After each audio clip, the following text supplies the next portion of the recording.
గత కొన్ని నెలలుగా ఇంటి దగ్గర నుంచే నేను ప్రజా కార్యక్రమాలు నిర్వహిస్తూ ఉన్నాను. అపార్ట్మెంట్ కావడం వల్ల కొంచెం ఇబ్బందులు వస్తూ ఉన్నాయి. అందుకని ఆఫీస్ పెట్టుకోవాలని ఆఫీస్ పెట్టుకోవడం. ఇదే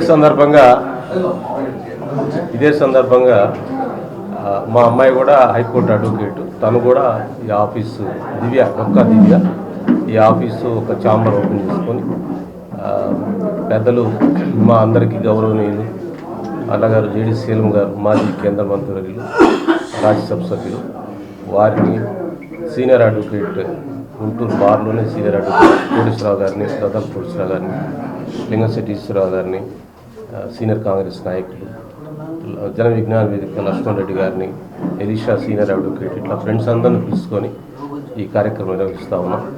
ఇక నుంచి ప్రజాహిత కార్యక్రమాల్లో మోర్ యాక్టివ్గా ఉంటాం.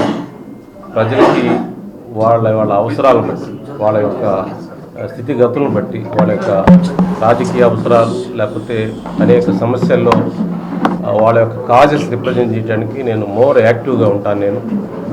గతంలో నేను ఒక పార్టీలో ఉన్నాను. ఆ పార్టీలో చాలా నిస్పృహకు గురి అయ్యాను. నేను జనరల్గా పార్టీలో అయినా కొంత నాకున్న యాక్టివిటీలో నేను కొంత నాకున్న పరిధిలో ఏదో ప్రజలకు సేవ చేయడానికి వాళ్ళకు ఉపయోగపడటానికి పనిచేస్తూ ఉంటాను. ఎలాంటి ఆ పార్టీ సిద్ధాంతాలు నాకు ఎందుకంటే అక్కడ ఏం లేదు, ఇతర పార్టీలను ద్వేషించడం, తిట్టడం అనే ఒక క్లాసులో నేను ఫెయిల్ అయ్యాను. వాళ్ళని సూట్ కాలేకపోయాను, చాలా అవస్థపడినాను. దానికి రిగ్రెట్స్గా నేను కోర్స్ కరెక్షన్లో భాగంగా మళ్ళీ నేను చంద్రబాబు గారి దగ్గరికి చేరటం జరిగింది, వారికి మద్దతు ఇవ్వడం జరిగింది. అయినా రాజకీయాల్లో నాకున్న సఫిషియెంట్గా నేను అంతవరకు రీచ్ అవ్వాలను, అంతవరకు రీచ్ అయ్యాను. ప్రజా విశ్వాసాన్ని నా చేతనంగా పొందాను.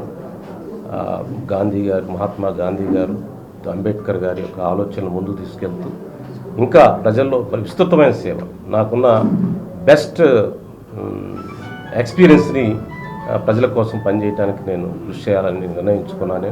దానిలో భాగంగా ఈ ఆఫీస్ ఓపెన్ చేయడం జరిగింది. అందరికి కూడా ఆహ్వానం. లీగల్ ఇష్యూస్లో కూడా మా అమ్మాయి యాక్టివ్గా ఉండడానికి కూడా నిర్ణయించుకుంది.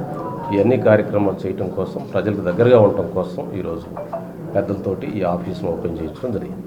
మిత్రుడు, ఆదర్శ రాజకీయ నేత, మాజీ మంత్రివర్యులు, ఎమ్మెల్యేగా, ఎమ్మెల్సీగా అనుభవాలు పొందిన మంచి వ్యక్తి డొక్కా మాణిక్యవర ప్రసాద్ గారు. ఈరోజు ఇక్కడ ప్రారంభమైన ఆఫీసు గుంటూరు జిల్లాకి, గుంటూరు నగరానికి, ముఖ్యంగా పేద ప్రజలకి వారి సమస్యల పరిష్కార వేదికగా ఉంటుందని ఆశిస్తున్నాను. ఈ ఆఫీసు ఏ రాజకీయ పార్టీ యొక్క వేదిక కాదు, కానీ అణగారిన వర్గాలు, పేద వర్గాలు వారు నిరంతరం ఎదుర్కొంటున్న సమస్యల పరిష్కారం కోసం ఒక పరిష్కార మార్గాన్ని చూపించే వేదికగా ఇది రూపాంతరం చెందుతుందని భావిస్తూ ఉన్నాను. డొక్కా మాణిక్యవర ప్రసాద్ గారి యొక్క సేవల్ని ఈ సమాజం, ఇక్కడున్న రాజకీయ వ్యవస్థ పూర్తిగా వినియోగించుకోవాలని కోరుకుంటున్నాను. డొక్కా దివ్య గారు ఇటీవలనే హైకోర్టు న్యాయవాదిగా ప్రారంభించి మంచి అనుభవాలు పొంది ముందుకెళ్తున్న పరిస్థితి. ఇక్కడ న్యాయపరమైన సమస్యల పరిష్కారానికి కూడా దివ్య గారు తన తండ్రికి సహకారం అందిస్తుందని ఆశిస్తున్నాను. ఈ సమాజంలో అనేక రకాల సమస్యలు ఉత్పన్నమవుతూ ఉన్నాయి. ఈరోజు పోలీస్ స్టేషన్లో చూస్తే ఏ స్టేషన్ దగ్గర చూసినా పేదవర్గాలే కనపడుతూ ఉంటారు. రకరకాల సమస్యలతో, చిన్న చిన్న సమస్యలతో పోలీస్ స్టేషన్ చుట్టూ, నాయకుల చుట్టూ, లాయర్ల చుట్టూ తిరుగుతున్న పరిస్థితి. వారందరికీ ఏమాత్రం ఖర్చు లేకుండా, వేవి లేకుండా ఒక పరిష్కార మార్గాన్ని చూపించే వేదికగా ఇది మారుతుందని ఆశిస్తూ, డొక్కా మాణిక్యవర ప్రసాద్ గారికి జన చైతన్య వేదిక నిరంతరం నిర్విరామంగా వారితో తోడుగా ఉంటుందని తెలియజేసుకుంటూ, నేను బాగా నచ్చిన రాజకీయ నేత, నిరంతరం అధ్యయనం చేసే వ్యక్తి, పుస్తకాలు చదువుతూ ఆ చదివిన సారాంశాన్ని ప్రజలకు అందించాలనే తపన పడే వ్యక్తి.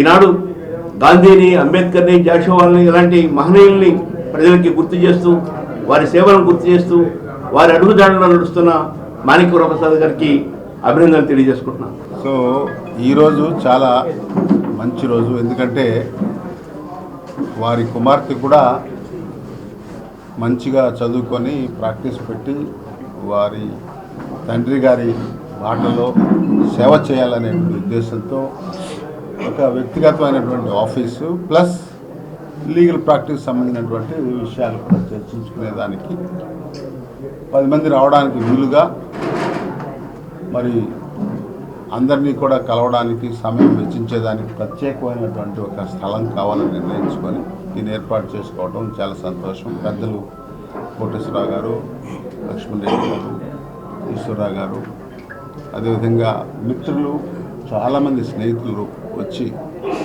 ఇక్కడ ఈ సమావేశంలో చిన్న కార్యక్రమంలో పాల్గొనడం సంతోషం.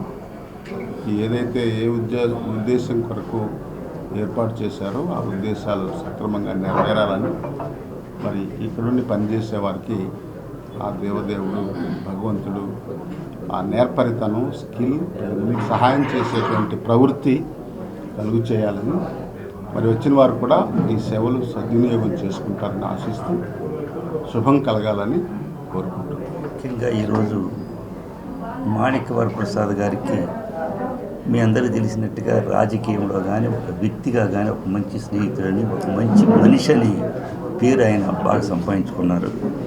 రాజకీయాల్లో చాలా వరకు ఉన్నత శిఖరాలకు అధిగమించారు. ఇంకా అవకాశాలు ఉన్నాయి. అయినా ఆయన ప్రజాసేవలో ఇంకా యాక్టివ్గా ఉండాలని, ఆ సేవను విస్తరించాలని, అందులో తనకు చేదోడు వాదోడుగా దివ్యగౌడ ఉంటుందని, ఆమె మంచి యంగ్ లాయరు, ఆమెకు బోడినంత భవిష్యత్తు ఉంది. ఈ ప్రజాసేవ ఒకవైపు, అటు లీగల్ ప్రొఫెషన్ ఒకవైపు, ఆమె తండ్రికి చేదోడు వాదోడు ఉంటాను కూడా ముందుకు వచ్చిన విషయం కూడా మనం అందరూ కూడా సంతోషించాల్సిన విషయం. అంతేకాకుండా ఈ విషయంలో మనం we have to appreciate the attitude of Divya since she is prepared to extend her full support to her father in all aspects including legal aspects. So కాబట్టి ఈ శుభ సందర్భంగా మాణిక్యవర ప్రసాద్ గారు ఇంకా రాజకీయంగా ఎదగాలని, ప్రజాసేవలో తను శేష జీవితాన్ని పూర్తిగా వినియోగించాలని, ఆ దిశలో ఆయన ప్రజలకు మంచి సేవ చేయాలని, ఆ ఉద్యమంలో దివ్యగౌడ తన పూర్తి సహకారాలు ఇచ్చి మంచి పేరు తెచ్చుకొని లీగల్గా ఉన్నత శిఖరాలకు అది ఆమె కూడా నిర్వహించాలని నేను దివ్యను మనసా వాచ నేను ఆశీర్వదిస్తూ ఉన్నాను. కాబట్టి ఈ అవకాశం ఇచ్చిన మాణిక్యవర ప్రసాద్ గారికి, అలానే దివ్య గారికి. సో మాణిక్యవర ప్రసాద్ గారు మేము 10 సంవత్సరాల నుంచి ఒకే లైన్లో ఉంటున్నాం. We are neighbours. So Divya is also మా నైబరు. కాబట్టి నేను దివ్య కూడా ఏం చెప్పానమ్మా, అర్ధరాత్రి కాడ నువ్వు ఫోన్ చేసినా అయితే సీనియర్ అడ్వకేట్కి ఏదన్నా నేను చేయదగింది నేను చేసి పెడతానని నేను ఈ సందర్భంగా దివ్యకి మీ అందరి సమక్షంలో చెబుతున్నాను. కాబట్టి once again I wish all the best to Divya and also Manikyavara Prasad garu. ఆయన శేష జీవితం పునీతం కావాలని, ప్రజాసేవలో ఆయన రాణించాలని నేను మనసా వాచ కోరుకుంటూ సెలవు తీసుకుంటున్నాను.